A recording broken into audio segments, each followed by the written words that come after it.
Hello and welcome to another edition of Currently in Quincy. I'm Joe Catalano. On today's program, we chat with Paul Gorman, president of what is now the Hale Family YMCA here in Quincy. First, though, as always, we take a look at the weather and the news for you. Currently in Quincy, it's overcast out there, rather damp, 62 degrees right now. Look out for some showers around this afternoon. Better chance for showers and thunder showers around this evening in our area. A high today around 70 and a low around 60 degrees. Still kind of unsettled tomorrow too. Scattered showers, maybe a thunder shower. High tomorrow only in the mid 60s. I think Wednesday is the pick of the week this week with a mix of sun and clouds. Highs Wednesday in the lower 70s and more wet weather around here on Thursday, which is the first day of fall actually. Thursday's highs only in the low 70s with off and on rain throughout the day. Again, 62, cloudy in Quincy right now. Checking news for you today. Construction on the new MBTA bus maintenance facility at the former Lowe's Home Improvement Store location on Bergen Parkway here in Quincy is on hold after bids for construction far exceeded the estimated $300 million price tag. Quincy Mayor Thomas Koch, the chair of the MBTA's advisory board, says the pandemic is partly to blame. But it does look kind of strange, the big empty lot there. And they are retooling on that. The bids came in dramatically higher. I mean, when we go through bidding processes, there's always contingencies, but the bids for this really blew them out of the water. So they went back to the drawing board and trying to figure out accomplishing the same goal, can they do it in a less expensive way? And part of the problem is right now, there's such a premium on construction, Joe. I mean, it's a combination of labor costs, more importantly, the supplies. The supply chain is difficult. The old saying, supply and demand, and we're struggling with that. And, in my conversations with people, it hasn't gone back to pre-pandemic production on a lot of stuff. So that's a big issue as well. That's going to be a huge power draw, that facility, and able to power the buses. Everyone talks about clean energy and batteries, but the reality is a lot of electricity will have to be produced in order to keep those electric buses rolling. Construction on that new garage was supposed to start last month and be completed in 2024. The garage will house a fleet of 120 electric buses and will replace the current bus garage on Hancock Street in Quincy. Quincy Ward 4 City Councilor Brian Palmucci has been nominated by Governor Baker to be an Associate Justice in the District Court. District courts are located in 62 courthouses across the state. They deal with criminal, civil, juvenile, housing, mental health, and many other cases. Felonies in the district court level can carry a 5-year prison sentence. Palmucci has been Ward 4 counselor since 2010 and has a private law practice. He's also worked in the Norfolk and Plymouth County District Attorney's offices and for the State Department of Corrections. The governor and lieutenant governor each praised Palmucci for his years of legal experience. His nomination is subject to approval from the governor's council. Quincy Fire Department held its 21st memorial ceremony to mark the terrorist attacks of September 11, 2001, outside of fire headquarters on Quincy Avenue. Congressman Stephen Lynch said that out of that tragedy came a unity that he feels has been lost today. I also remember how the country was changed on that day, and the focus changed. That we came together as Americans. There were no Democrats on September 12th.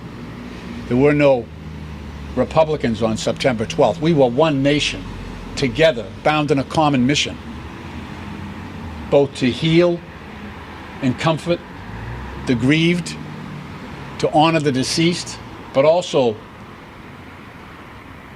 to seek vengeance on those who attacked our country. And I yearn for that unity and that sense of mission and shared sense of purpose that gripped us in the weeks and months and years after that. Quincy Fire Chief Joe Jackson and Mayor Thomas Koch also thanked members of the community who attended that service, said the city will never forget the sacrifices made that day. More than 700 children are sporting brand new backpacks for the new school year, thanks to people who donated to Interfaith Social Services' annual Back to School Backpack Drive here in Quincy. Each year, Interfaith distributes new backpacks to children whose families use their food pantry. This year, an extra 200 backpacks went to Quincy Public Schools to be distributed to children that may need them there. Interfaith says inflation has triggered an increase in demand for food and that many families would have struggled to provide the backpacks and the back-to-school supplies for their kids without the generous donors to the program. Businesses, organizations, and individuals donated the backpacks and supplies, and volunteers helped to organize and distribute the backpacks throughout the month of August. That is our check of news today. Coming up, we sit down with Paul Gorman from the Hale Family YMCA here in Quincy. That's next.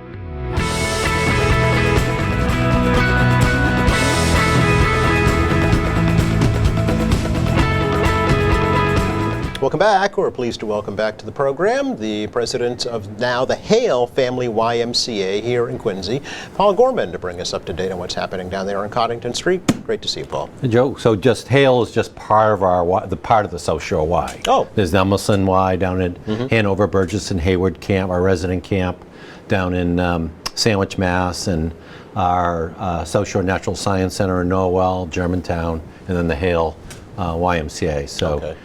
We have an executive director of each of those areas. And, okay, all under the umbrella of the South Shore YMCA? Yeah, correct. Okay, correct, all right. Because I did notice that the website hasn't changed. Right. It's still right, SSYMCA. Right, okay, right. and that will It's just the stay that way? Yeah, so Okay. similar to the Emelson Y, was Herb Emelson has been one of our largest supporters, and we named that after him and his wife, Polly, who just passed away a couple of years ago.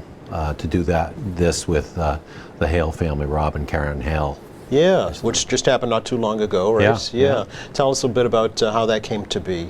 So just before COVID hit, we had conducted a capital campaign to do a number of projects, and one was here in Quincy to expand our Quincy Y, and we approached Rob and Karen to see if they would give, and of course, their generosity is so well known, not only here locally, regionally, and nationally.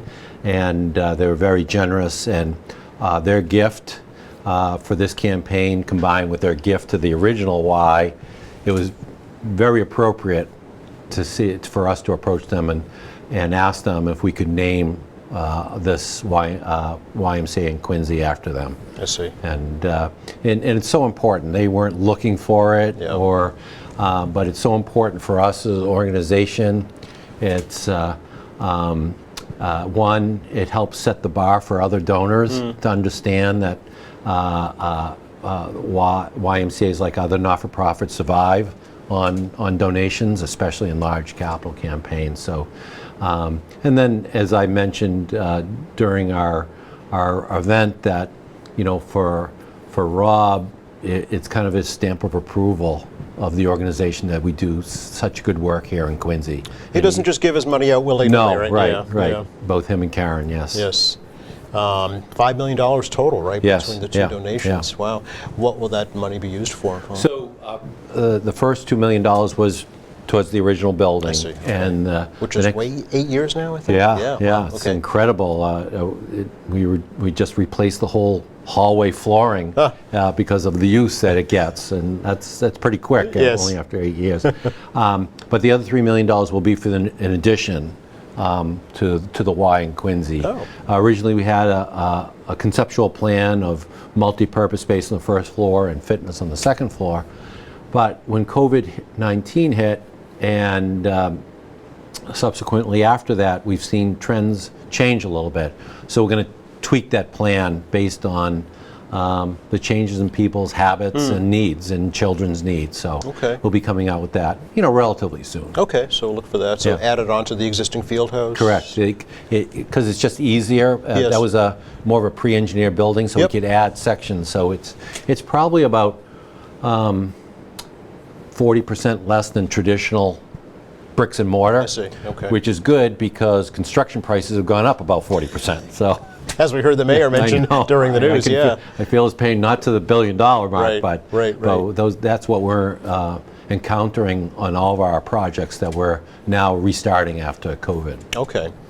So are there capital projects at the otherwise as well? Yeah, so down in at our Emelson branch, redoing our outdoor pool center, which is mainly for our day camp down there. I see. We serve about 400 children down there, and on the weekends it's open to our membership. So we have a lot of families from Quincy go down there for the weekend and hang out at the pools, and then over at our South Shore Natural Science Center, and that curriculum was about outdoor education. Yeah. The demand just took off during sure. COVID-19. Yeah. The camp doubled in size and childcare down there, so we're adding 4 new classrooms in a separate building down there and enlarging some of our outdoor space for camp. So you can look for something similar up here, maybe not pools, but just based on what the trends are now. Well, you already have pools up here. I know the 2 indoor pools are very busy. Very well utilized, Yes, right? yes. Especially by infants. Oh, absolutely. Yeah, it's amazing. Yeah, we have, usually here every year around June and then into the summer, tragic accidents, mostly around children under 5 years old drowning. And so parents are obviously very aware of that, trying to get their children water safe. And we have a program, YMCA Powers Aquatics program, that started right in the middle of COVID. And we had 1,500 babies, and it's now blossomed to 4,000 babies a session. That's unbelievable. The session's about 12 to 14 weeks long. Wow. And these babies can swim Yep. after that. And after 3 years old, they can do some strokes and swim in the pool by themselves, which is incredible. So it's so important It is, to get kids in early. They're comfortable around water. They can be water safe. Children under 5 drown differently than you and I. We flail and yell and scream, and young children like that just kind of go under. Yeah, you don't even realize that, right. Unfortunately, until it's too late. So that is critical, especially living in a coastal community. Oh, absolutely, absolutely. And we still have a lot of freshwater ponds as well. That's and true. Backyard pools, which a lot of those accidents happen. And then, of course, all the beaches that we are adjacent to. Yes, yeah. Are there openings available for the coming up sessions? I think on our website you'll be able to start to see the next registration period, which will be for early winter. Oh, okay. This one was filled up. It fills up pretty like quick. in hours Yeah. in August. Okay. So for the fall session. Okay. Are you seeing at the Y the same workforce shortages that other Yes. areas in the Yeah. industry are seeing? Our workforce is usually about 85% part-time, 15% full-time. And we had about 1,000 employees total before COVID-19, and now we have about 500. Oh my goodness. So it's really cut down. Some of the employees, we've combined hours a bit, so it isn't as big of a shrink, but it's a big shrinkage. We have reduced a lot of overhead, mainly to save money, because we've paid all the front line workers much more money. Lifeguards, $22 an hour, and our childcare workers that we do have, we've had some help through the state to help increase salaries and some bonuses, and to try to retain those folks as well. So. Yeah, you don't want to lose them, because there's a shortage throughout the industry and across the country right now, especially in childcare. Yeah, in Massachusetts, I think another reason is Massachusetts is very strict with their guidelines of childcare teachers. So strict that it's very close to being a public school teacher. So a lot of those folks just got a few more credentials and became public school teachers. And I know public schools are also having a tough time with Very teachers. much so, yeah. It's all up the line. Yeah, okay. Are you seeing transportation issues at the Y, like some of the public schools are seeing? So, yes, we in 2 different areas we struggle to get some drivers. We pick up after school, and during we transported during the summer for camp. What we really found is some of our transportation is with vans. We couldn't find vans. There's just a shortage of cars and Vehicles, trucks and yeah. vans. So we really struggled. So we had to overpay. We overpay for everything like everybody else. Yeah. Anything to fix, like a couple months ago, one of our pool pumps went. No one has those, so it had to be back ordered, find them someplace, and that goes for whether it's HVAC units or anything that goes on. Parts are back ordered, so just like if you had something to do in your house, it's a backlog of contractors and equipment and Yes. supplies Yes. that we're finding. I tell all young people I see today, become a plumber. Absolutely. The trades really are going to need Yeah, new blood. Absolutely. Sure. Absolutely. How's membership going? Membership actually is going pretty well. That's good. We're over 85% of where we were prior to COVID. And as we benchmark ourselves against other Ys of our size across the country, we're ahead of most of those Ys. Okay. And that is a testament to the staff that we do have. Yes. Doing a very good job. Sometimes a little bit extra hours that they have to put in, but doing a good job with that. And what was slow to come back originally was some of the families, but now it's starting to surpass our seniors who actually came back first, and adults. And, Okay. So we have a great mix of folks at our Ys, especially here in Quincy. I mentioned at the Hale naming event that, and the only reason I know this is we did a study across about 25 cities across the country, and we're one of the largest, most successful Ys of urban Ys in the country, and we measure that through impact, relevancy, and sustainability. Impact, most Ys are impactful. Relevancy is about numbers, serving the numbers, and we serve many more than most Ys. And sustainability with those numbers helps us sustain not only through some of the fees, but a lot through donations that we get. And you've been able to hold your membership in line, right? Yeah, this January will be the 4th year in a row that we haven't raised our rates. It's amazing. So where everything else, I'm a golfer. If you wanted to buy golf clubs, they're a lot more expensive now than they were just 2 years ago. Even playing golf is going. If you're buying a car, anything, food, my Dunkin' Donuts coffee has gone up 20 or 30% over the past year. So, but we've really tried to keep our fees, not only keep our fees the same over the past 3 or 4 years, but as you know, we don't turn anybody away based on the inability to pay, but we've expanded that range of folks that may need more financial assistance. Like if you had 2 or 3 kids in our childcare, that's very expensive. Yes. But you could be making $90,000 a year. Yep. We'll extend that financial assistance to those folks as well. Wow. So, Okay. So really trying to reach out as much as possible, make it accessible to as many people as possible.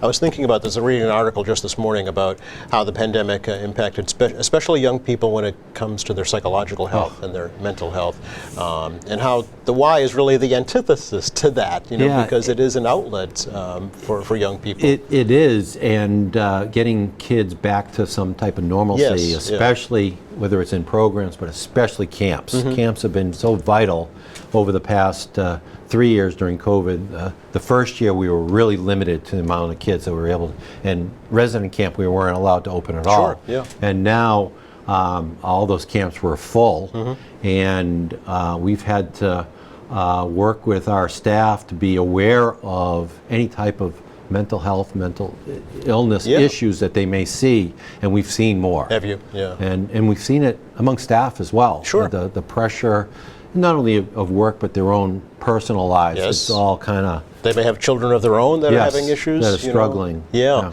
Do you think the Y can respond directly to that in the future? So it's interesting that you brought that up. Yeah. There's been a lot of discussions. That's not an area of our expertise, but it's about partnering with organizations that do have that do work with that in support in our child care, which we do have